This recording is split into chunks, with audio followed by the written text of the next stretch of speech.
राधे राधे दोस्तों, हर हर महादेव।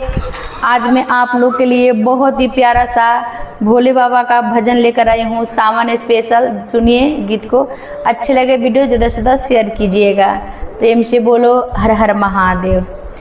चला देवघर बाजार, चला देवघर बाजार, टिकट कटाला फ्री में। वो चला देवघर बाजार, चला देवघर बाजार, टिकट कटाला फ्री में।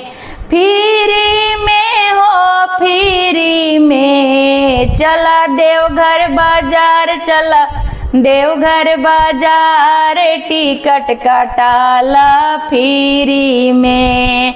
टिकट कटाला फ्री में। ओही रे बजरिया में बिच्छू बेचाला, ओही रे बजरिया में बिच्छू बेचाला। लेला शिव के सिंगार, लेला शिव के सिंगार, टिकट कटाला फ्री में। लेला शिव के सिंगार, लेला शिव के सिंगार, टिकट कटाला फ्री में। चला देवघर बाजार, चला देवघर बाजार, टिकट कटाला फ्री में। ओही रे बजरिया में नगवा बेचाला, देवघर बजरिया में नगवा बेचाला। नगवा बेचाला हो नगवा बेचाला।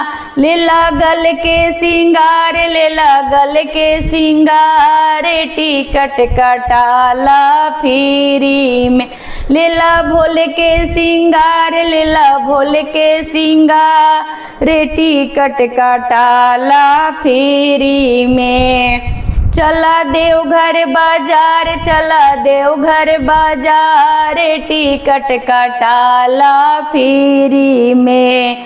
ओही रे बजरिया में डमरू बेचाला, ओही रे बजरिया में डमरू बेचाला। लेला भोले के सिंगार, लेला भोले के सिंगार, टिकट कटाला फ्री में। लेला भोले के सिंगार, लेला भोले के सिंगार, टिकट कटाला फ्री में।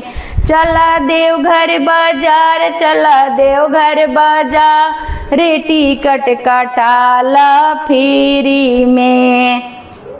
ओही रे बजरिया में, ओही रे बजरिया में भंगिया बेचाला, ओही रे बजरिया में भंगिया ले चाला।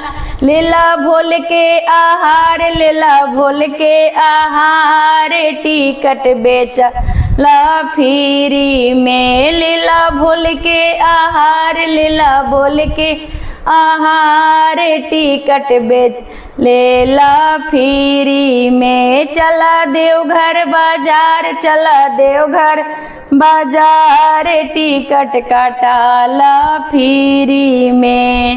हर हर महादेव।